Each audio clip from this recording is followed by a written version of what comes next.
coming. This is the boys. The varsity.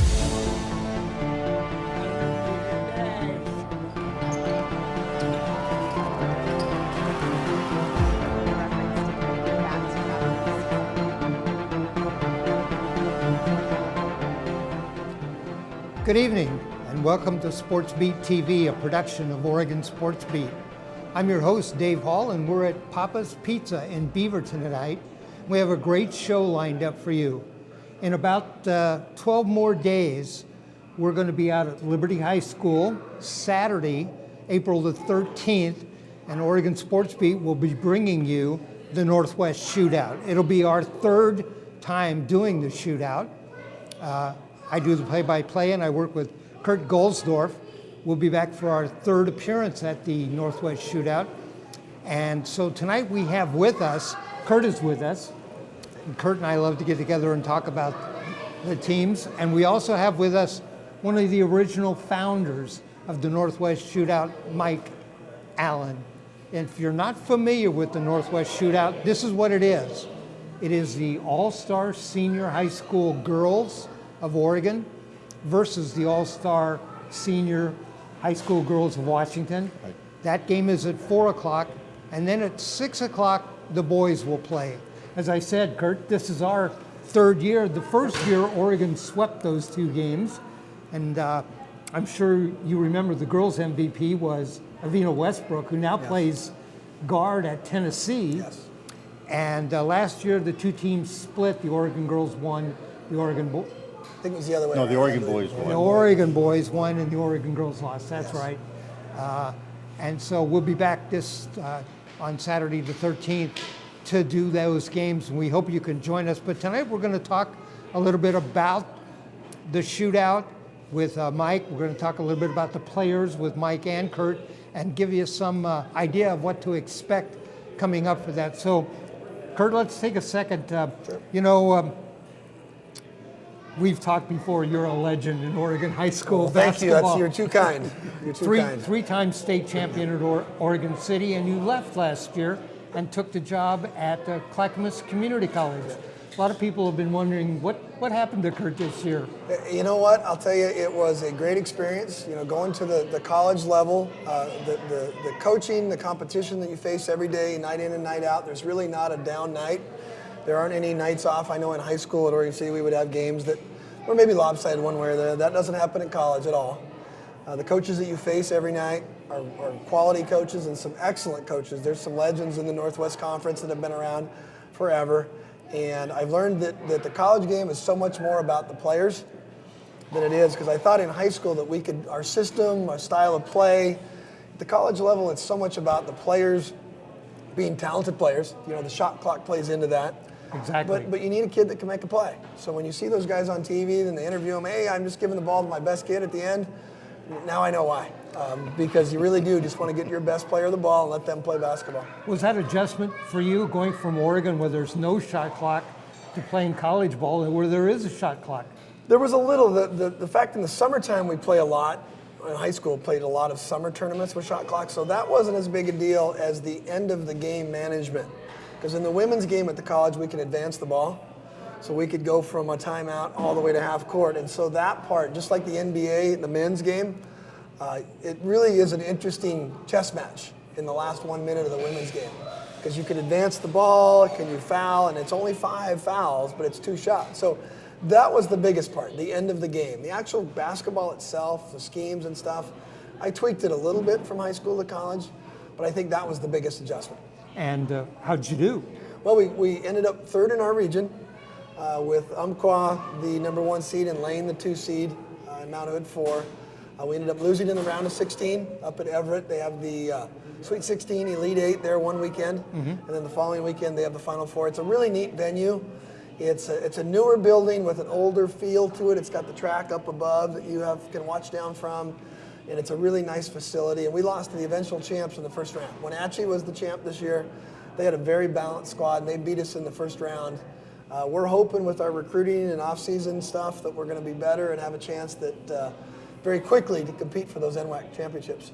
Now, we're going to do another show here with you soon, and we're going to actually talk about Clackamas Community College, the boys team, the men's team, the women's team, and we'll talk a little bit about those players from last year, who you got coming back, and who you got recruited, because I know you signed a first-team All-State player. Yes, I don't know if they've officially been announced, but I would think she's going to be in the mix for a first-team All-State, and Brooke Bullock, yeah. All right, we're looking forward to that. That'll be fun. All right, but the real reason we're here tonight, you and I are going to be doing the broadcast of the girls and the boys game in the Northwest Shootout, and we have one of the founders with us, Mike Allen. Mike, this is your 25th year involved in this shootout. This is kind of a historic event.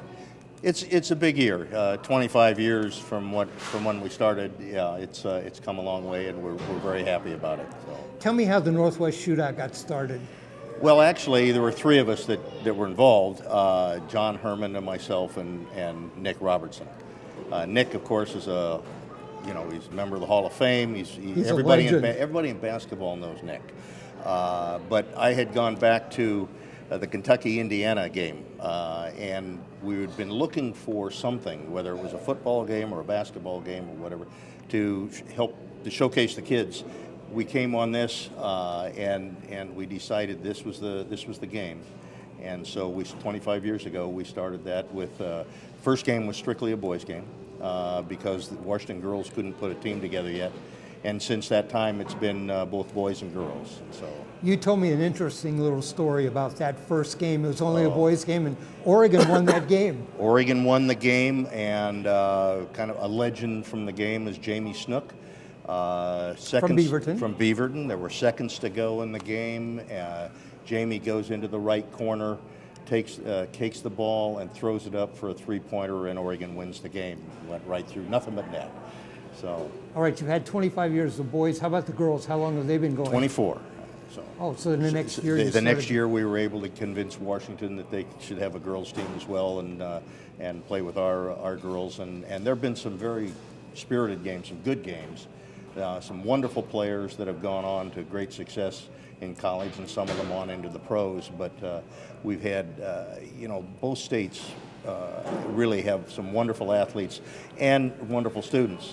When you look at these kids, and we'll talk about them a little bit, their academics are fantastic, so as well as their basketball skills. The first game that Oregon SportsBeat did 2 years ago, I think the boys' game was overtime, double overtime. The score was like 150 to 140. Not much defense, Dave, in that game, but yes, the game was double overtime. Then last year, the Oregon boys came out as a winner again, and in many times it's a matter of which team plays more as a team as opposed to how the big stars that are on the team. Exactly. Last year, I remember looking at the rosters beforehand and thinking, how can the Oregon boys ever win this game? Yeah. And they didn't have the height. And our producer Ryan Johnson and I talked. This may not be a real close game, and they fought and scrapped their way and won that game. It was amazing. And we've talked about it a lot. The chairman of our committee, Scott Kress, who's one of the most decorated athletes in the Oregon high school athletes in the state of Oregon, and I look at these kids. We don't choose the kids. The coaches who are selected to do the games, they go around the state and they look at the players and choose players that fit their style of game. And it's amazing to see what they can put together in a short period of time and with these kids, and they just do a wonderful job. What are the criteria for picking the kids? Obviously, they've got to be seniors. They have to be a senior, graduating senior, and obviously play well in the state in basketball. And then the coach, it's up to the coach based upon their style of play. So, for example, Jennifer Mountain, who is the coach, he was the head coach of Santa Clara. She's no longer coaching. She obviously knows players for her style. So she'll pick the players from around the state and talk to other coaches and pull names. Larry Doty, who's the boys' coach, he does another legend. Another legend. I guess when you get old, you become a legend. I'm not sure legend is a good term. But but they go down and pick kids that fit their style. And so, and they put a lot of work in, spent a lot of hours going around and looking at the kids. And then when they pick their team, the kids are offered the opportunity to play. And then there are 10 for each team, and we go from there. We're talking with Mike Allen, one of the event coordinators for the Sure, that's good enough. Yeah. for the Northwest Shootout. I looked down the roster of players, pretty impressive players. But what impressed me almost even more was how many scholars there were. I mean, there were players with 4.0 and 3.9 grade point averages. Almost all of them are honor society members. They're all committed to some amazing university to go to. I looked at the rosters. There's a couple of commits to Gonzaga, one to Michigan. Yeah. Far away as Vermont. Yeah. There's impressive kids. They are, and you know, it speaks well to their coaches, their parents. These are really very, very special kids. And so the coaches are the ones who pick the actual players then. They are. We got smart as a committee and said we don't want to pick the kids. We'll let the coaches pick the kids. You don't want parents saying, why did you leave my child off? Well, we've had that, and we understand that. But again, it goes back to the coach being able to have his style of play and look at the kids that are available and pick the kids that best fit what they want to do. I'm sure Coach wouldn't want me to pick at his team and say, okay, here you go win, you know. So it works better that way. All right, so you have a coach, Yep. and you picked all the players. How do you get those players all here? Well, they come in, and we have a very nice arrangement with some of our sponsors. University Place Hotel is the team hotel. We bring them in for a practice. They come in on some come in on Thursday. Everybody's here on Friday. They'll have their practices where they get their gear and their uniforms and what have you. And then we have a dinner on Friday night. I went to that dinner, by the way, last year, and it was very, very nice, and a chance to meet the players. And you know, it's interesting to see how the players interact with each other too, because this is an opportunity for the kids to play with players that they've played against. You know, Exactly. And so it's a special time for them. But that's what they do for practice. Sometimes the teams, like I know the Washington team, once selected, they will practice up there. They'll get them together a week ahead of time. The Oregon team will probably do the same thing. And then the Friday they'll practice. Saturday they'll come in for the 4 o'clock game. They'll get a shoot around early, all 4 teams, and then the game is on. All right, so now we've got a coach, we've got players, we've got the kids here. Yeah. Now we're going to take a look at who they are. Kurt, Mike, we're going to take a look at that. We're going to take a break. When we come back, we'll look at the players in the Northwest Shootout. We'll be right back.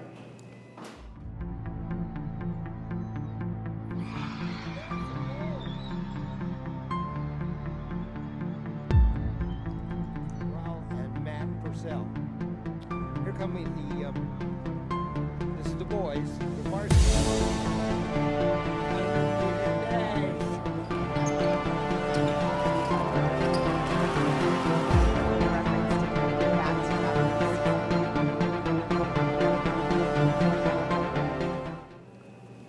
All right, welcome back. We're reviewing the Northwest Shootout. Saturday, April the 13th. Girls play at 4, boys play at 6. Let's talk about some of the Oregon players. Kurt, I know you're probably most familiar with the Oregon girl players since Sure. you've coached the high school girls and now the Clackamas. I'm out recruiting them. I'm out trying to Now get them you're to play for recruiting us, or those at least girls. watching them and seeing how they do. Yeah, Let's talk about the Oregon girls team because Okay. it's loaded. I do play-by-play for Oregon SportsBeat, and I've seen a lot of these girls play, and I know how impressive they are. Yeah, for sure. I look at, you look at Ciera Ellington right off the bat and Tayler Lyday from Benson, state champs. You've got 2 of the very best right there that made it to the very end. And At one point in time, ESPN was calling Ciera Ellington one of the top 5 guard prospects in the nation. Yeah, she certainly, the season they had at Benson, it was definitely their year, and what they did to Southridge there at the end was very impressive, considering what Southridge has done for so many years. She averages, Well, I was looking for, let's see, she averages 20 points a game. And she's committed to go to Loyola Marymount. West Coast Conference. Yes. Should be a good fit for her, too. I think that, at the college level now, I look at some of these guys, and they've picked good places to be. It's so important to find the right spot. Might jump in if you got... No, coach is better than I at that. Well, you look at the guard play. I think the one thing that Oregon, it kind of stands out to the Oregon squad is not a ton of size. We look at the two rosters and we compare them. Oregon is loaded with athletes. Kalani Hayes, I've coached against her forever. I know Kalani very well. I've probably She's done a super 6 to 8 of her games. Yes.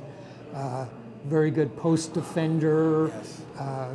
There was a game with Central Catholic this last year where Central Catholic had the lead in that game. It was for first place in the Mount Hood Conference, and she took that game on her back. They didn't win it, but you could see the fire and determination she had. Yes. But she'll have her hands full with the 6'4", 6'3" kids on that Washington roster. Right. You had the Cammie Walk from Sheldon. They were able to make the semis this year. You throw in Aspen from Banks. I think the Oregon team will have to play small ball. The strategy, looking at Jennifer's roster and knowing what she's going to want to do, they're going to have to shoot the 3 ball really well, and they're going to have to spread out the Washington team. And the nice part about All-Stars is there's not a ton of zone going on. I don't even know if you're supposed to play zone. I do remember a team came out last year in zone, and it ruffled a couple feathers. I think it's man-to-man. Yeah, man-to-man. Yeah, man-to-man's the rule. So I think that helps the Oregon squads. The fact that they're not very big, you go 5'11", 5'11", 5'10", 6 foot, that helps them. Because if they can spread out the Washington kids, although, we'll talk about the Washington team here in a little bit on the girls' side, they are loaded again this year. A player I like, that if Oregon can spread out the Washington defense, a player I like is the girl from Grant, Daryn Hickok. She's a slasher. She's a guard who likes to go inside. Yes, there's no doubt. There's, again, being at the PIL games, being a college coach now, it's fun. I get to go watch games and not get stressed out. I can just relax and watch someone else get stressed out. But I saw Daryn Hickok play 10 times this year.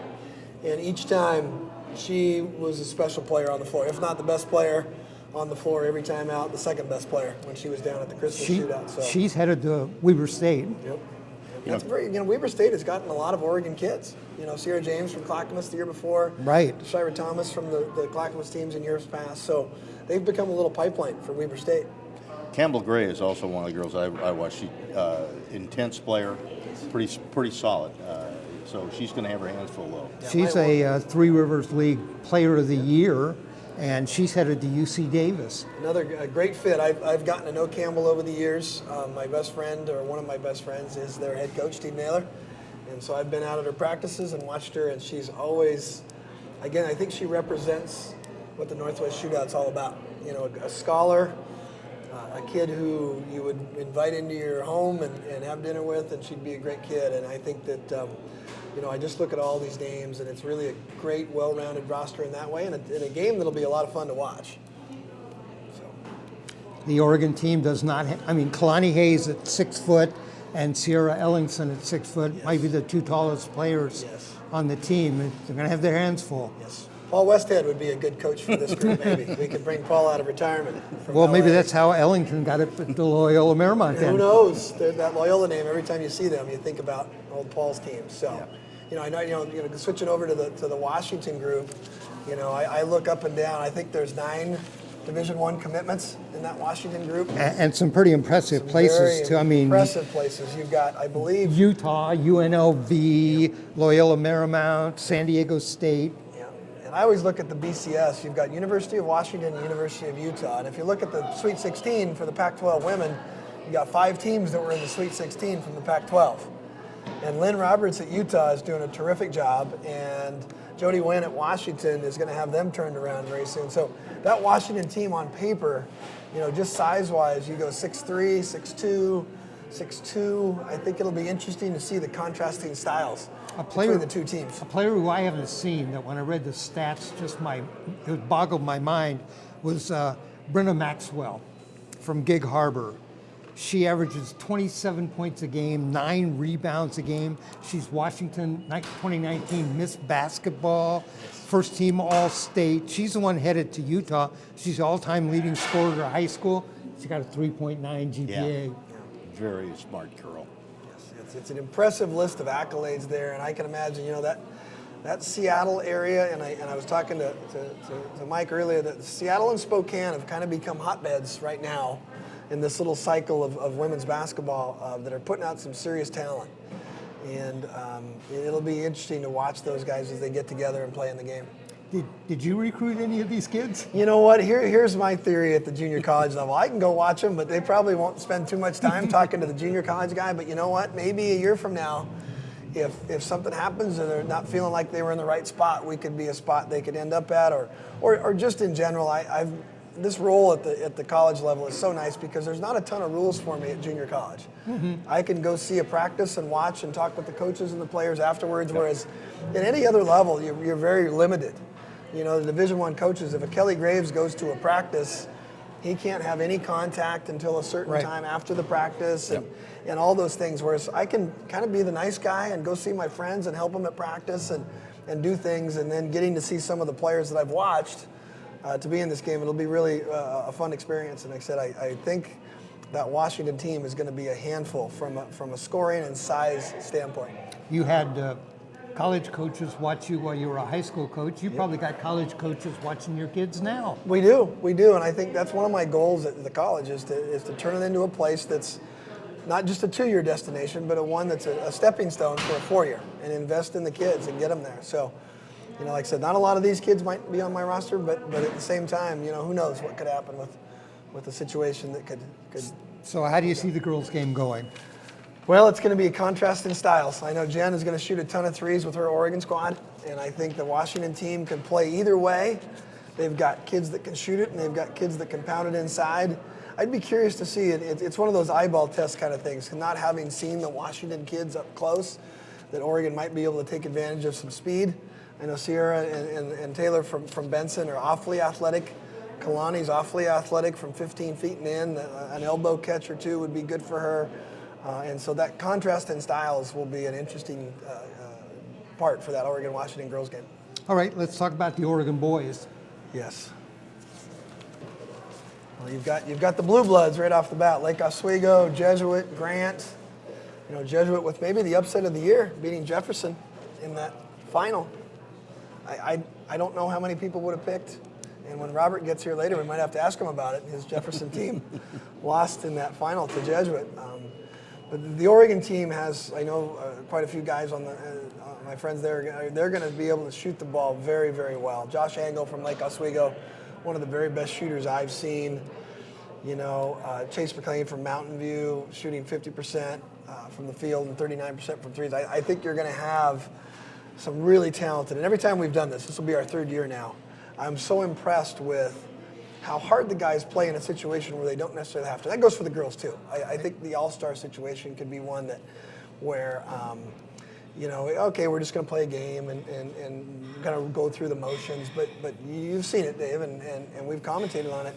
These guys play hard, and the girls play very hard. It's a very entertaining event, and I would encourage the viewers to come out and watch. It's an affordable afternoon, 2 games, some fun events that go on around with it, and so I'm pretty excited. I would just throw into that, that the kids are free to the game. So we'd love to see as many of the kids out there as possible. Right. And, there's, as Coach said, some great talent, and they do play hard. Leading scoring average on the Oregon team is a player who I really like, and that's Aaron Deloney from Grant. Also, another player that I like, Deloney was a 2018 state champion when Grant won the championship. This year, another player I really like is the Jefferson kid, Marcus Sahonis. And I think Jefferson might have won in 2018 had he not got hurt just before the championship game. But those 2 players are great shooters. Deloney is headed to Vermont. Sahonis is actually headed to the University of Washington. Yeah, you're seeing some really strong groups of colleges that both these rosters are headed to. You know, you look at the Oregon group, and I think the PIL, you know, again, being down there watching, I got to catch a few boys games. The athletic ability and talent in that conference is really special. You know, Aaron, listed Gatorade Player of the Year, Deloney from Grant High. He's going to be exciting to watch. Sahonis down there, you know, Josh. And then you got a little bit of size. You know, the Oregon roster has some 6'8", a couple 6'8"ers that they're going to bring from Staten that it'll be interesting to see how those guys can match up with the athletic group from Washington. Let's look at the Washington team for just a couple of minutes while we got a chance, and they are absolutely loaded with scorers. I looked at someone like, let's see, Brock Ravett, and he is from Kittinis. Kittinis, is that how you pronounce it? You know, that's one of those weird ones. It's where they had that shooting here just a couple of weeks ago. I looked at him, and he averages 29 points, 10 assists, and 9 rebounds. Almost averages as a triple-double. Plus, on top of all of that, he's been their player of the year. So, well, you really read the last sentence. He's going to Gonzaga. Yeah. Mark Hughes getting a good one. Yes, that is impressive. Misha Pollard, who went to Foss, he averages 31 points a game. He's headed to Central Washington. Another one of the players, Anton Watson from Gonzaga Prep, 6'8", he's going to Gonzaga. One of the kids is going to Michigan. That's Cole Bajima. He's 6'7" from Linden. I mean, they're just loaded with scorers. Yeah, those names that you're mentioning don't recruit lightly. When you're going to Gonzaga or the University of Michigan, you are a special player. So, and that's always fun too. Just watching them go. If you remember last year's team, remember the Washington team, so athletic. But remember, Oregon, I don't want to say out-schemed them, but Coach Doty did a great job of just getting team basketball in an all-star situation, which is very hard to do. Very hard to get. And I remember the Washington team, how impressed we were with their athletes and terrific basketball players. I don't want to take anything away. But there was a lot of isolation one-on-one ball. And that doesn't necessarily win basketball games, as we found out with Duke and Michigan State yesterday. All right, that is next Saturday, the 13th, 4 o'clock for the girls, 6 o'clock for the boys. Mike Allen, thanks for joining us, one of the founders of the Northwest Shootout. Kurt, I'll see you there. Yes. We'll be doing the game together, the third one, and we're looking forward to it. Thanks for joining us tonight, and if you get a chance, get out to the Northwest Shootout. Liberty High School, Saturday the 13th, 4 o'clock for the girls, 6 o'clock for the boys. I'm Dave Hall. Dave, just to shout out, there's a coaching clinic also in the morning at 9 a.m. that you could get a hold of Jennifer Mountain or any of the contacts at the Northwest Shootout for a 3-hour clinic. Kelly Graves, Final Four Ducks, he'll be there also. All right, we've been at Papa's Pizza. Our crew, Ryan Johnson, our producer and cameraman, Jim Thompson, our director and cameraman, Alva Myers on our audio, and Steve Roberts on the camera. I'm Dave Hall. This has been a production of Oregon SportsBeat. Good night, everybody.